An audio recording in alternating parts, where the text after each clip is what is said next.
So as preachers, most of us understand the importance of casting vision. We know that we have to create an opportunity for people to see a preferred future, something that could be and should be that we need to walk towards.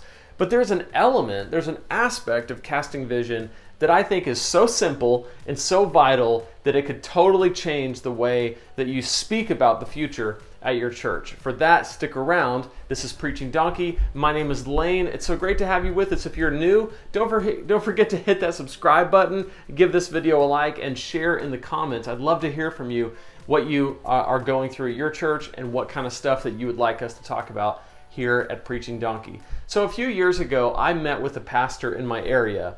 I lived in Washington, D.C. at the time, and I was reaching out to lead pastors just to see what's it like for you, how's your church going. These were pastors of large churches.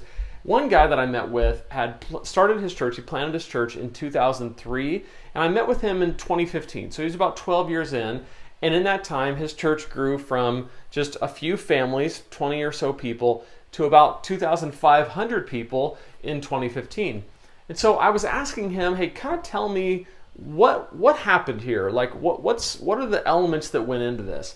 And he told me the different things that he had done, and he had kind of done a lot of things right and a few things wrong and learned from the mistakes and just kept growing over time. But he said there was one particular Christmas Eve where things began to shift for the church. And he told me the story of this Christmas Eve where they did a Christmas Eve service. It was their first one. And they had no idea how many people were going to come. Tons of people showed up. They were at capacity. The place was filled to the max.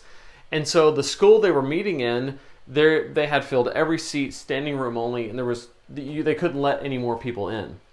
And when he went to the back before the service started, he realized that in the overflow room and in outside in the cold were not guests that were trying to get in, but regulars of his church that had given up their seats for the guests that were coming there that night.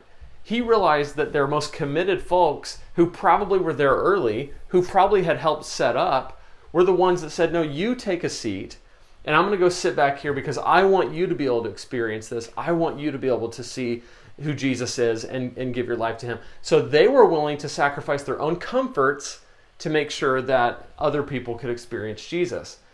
And so it kind of became a theme in their church where when he talks about vision, here's what he would say. And this is the crucial thing. He would tell his church who they are. And then eventually they start to become more and more of that. So the thing he told me that day was he said, if you want to cast a vision, tell your church what they are. And eventually they'll become that. And so when he started to cast vision to his church, anytime he wanted to talk about what the church could accomplish, who they could reach, what they could do, he would say things like this. He would say, you know what kind of church you are? You're the kind of church who gives up your comfortable seat on a cold Christmas Eve night, and you're willing to stand out in the cold or stand out in the lobby and miss everything that you actually helped to create so that someone else could experience Jesus, so that those who don't know Christ could know him. That's the kind of church that you are. And he would begin to talk about that anytime he would talk about vision. And what he saw started to happen was the church actually started to believe that about themselves. Isn't that funny?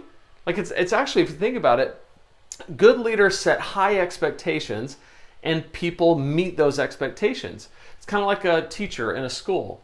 If a child is given high expectations, a lot of times, and a good teacher knows this, a lot of times that child actually wants to rise to the occasion and meet that expectation.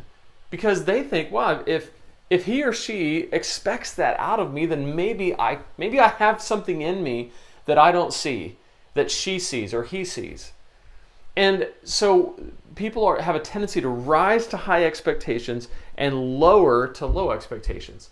So as a pastor, so often what we're tempted to do is to look at our church and just bemoan the things that aren't happening. We need to invite more people. You need to give more. You need to be more generous. You need to be more concerned about the lost. You need to be more concerned about the needs of our community. No, none of you are reaching out. Well, guess what? When you say things like that, even if from your perspective it might be kind of true or mostly true, your church tends to take on that as their identity. Well, we're the church that doesn't give. We're the church that isn't generous. We're the church that doesn't share our faith. We're the church that doesn't care about the poor. We're the church that doesn't care about the needs of our city. We're the church that whatever. Whereas if you flip that and you tell your church what you want them to be, what they are, you're creating your identity. You're speaking identity into your church. You're the kind of church that does this. You're the kind of church. Let me tell you who you are. You're so generous that anytime a need happens in the city, you meet it. Let me give you examples of how you've done it. Okay? Even if there's one or two examples of how this church has done that. Let me tell you the kind of church you are. You're the kind of church that gives up your seat for the person who needs to hear about Jesus. You're the kind of church that does that. When you do that, when you tell your church what they are, eventually they become that. So when you cast vision and you talk about a preferred future, you want to always point to where you see it happening here and now. Like here and now, this is happening. Here's the examples of where you're making a difference. Where because of this church, this community is impacted. Where because of this church, we have the funds we need to meet the needs of our city. Because of you, because of the people sitting in this seat, more people in this community know about Jesus and are able to meet him in a way that they come as they are and they're able to experience the life that Christ has for them. That's because of you. Tell your church what they are. And eventually they become that. I think about what Paul does in 1 Corinthians. In 1 Corinthians, he's got a lot to say about the church at Corinth. He's got a lot to say about where they're messing up. But if you go to the beginning of that book, especially 1 and 2 Corinthians, he is talking about the grace of God being on them and the blessing that they are and his thankfulness for them. And you're going, oh my gosh, they're a mess. But I think Paul's onto something, that when you tell your church who they really are in Christ at their best, eventually they become that.